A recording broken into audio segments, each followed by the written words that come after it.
Everyone's a scammer. There's a war going on. Bonnie and Clyde cannot simply rob First National Blockchain. They can hack servers and unencrypt wallet files or scan low-entropy brain wallets. But the costs of obtaining bitcoins hoarded on a high-entropy, password-protected paper wallet, for instance, are incredibly high. A computer cannot be expected to brute force the wallet in the universe's lifetime, so a trespasser would have to employ expensive tactics, such as kidnapping and torture on any prospective individual target.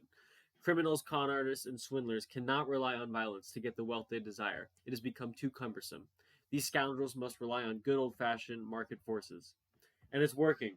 Bitcoin is poised for exponential growth, so the opportunity costs of not being involved to the highest personal degree possible are incalculable. Yet, merchants, investment peddlers, and other hoarders have been able to convince countless Bitcoiners to part with their future riches. Despite the obvious downsides given you have a long enough time horizon to see the coming post-fiat world. They'll tell you spending is vital, that Bitcoin 2.0 will be even better if only you give them some of your Bitcoin 0.9, or that your Bitcoins are worth only $475 a piece. They'll tell you this with a straight face, the wringing of their hands unseen across the internet.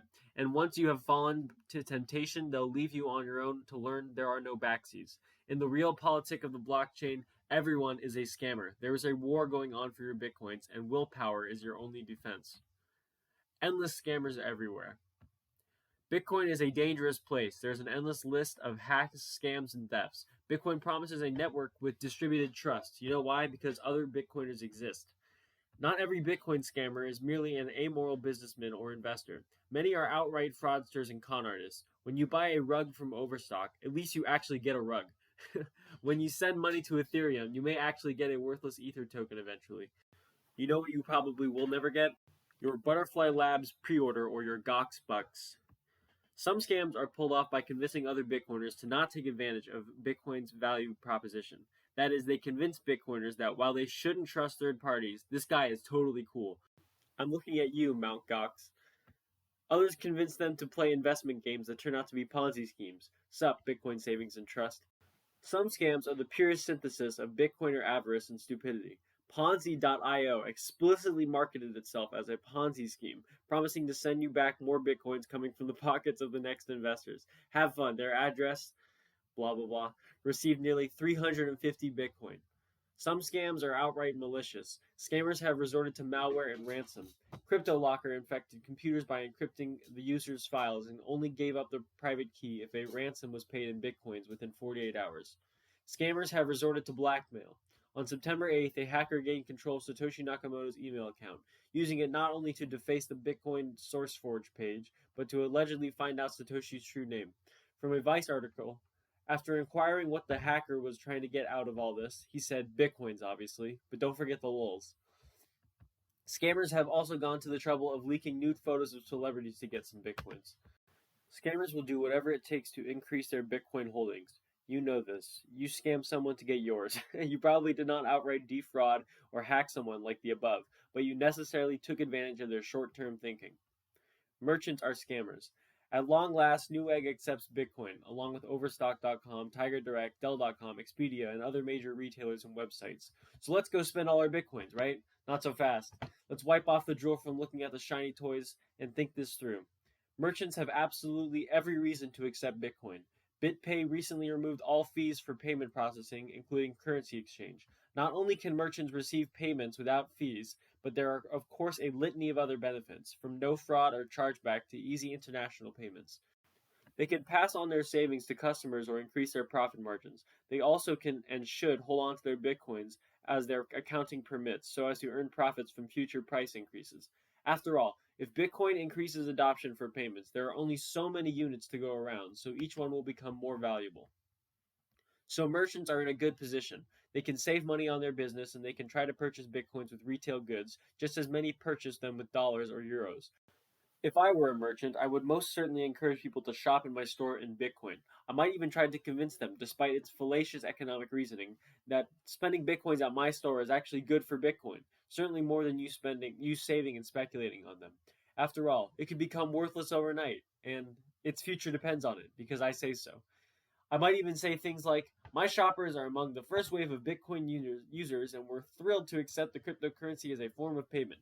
Just like you, we also believe Bitcoin can be the future of digital currency. But if you've been saving it and hoping it will make you rich one day, you're better off spending it if you want it to succeed. By me, I mean Newegg.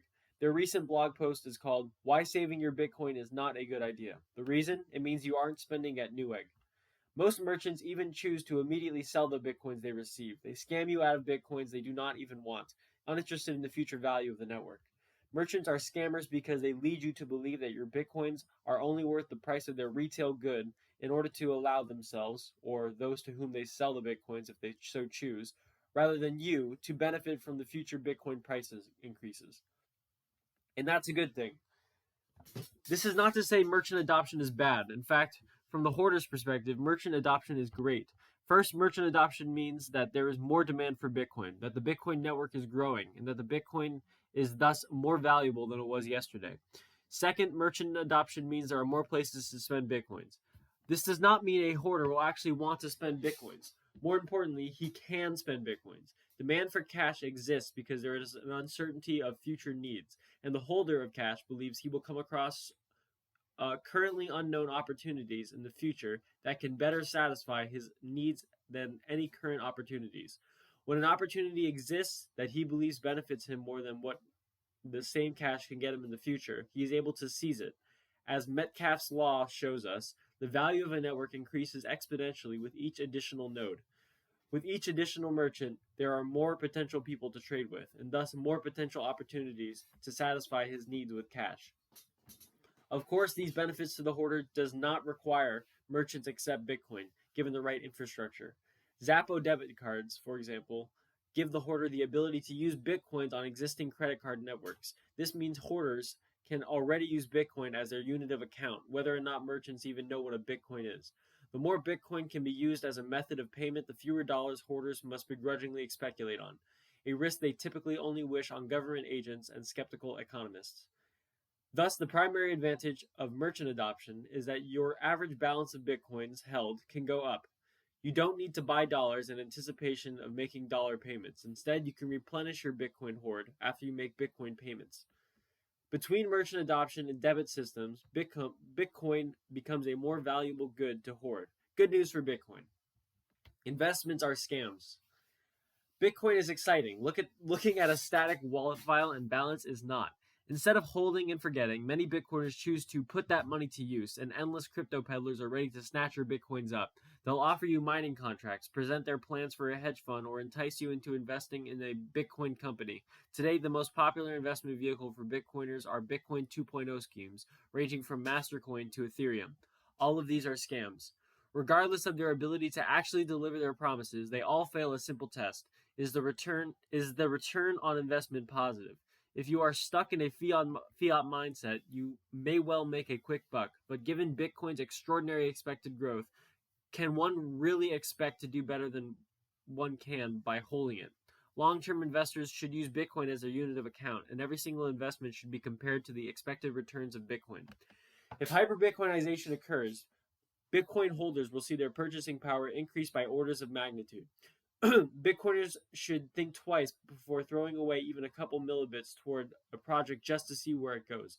A running joke in the community is how expensive the 2 pizzas Laszlo bought were.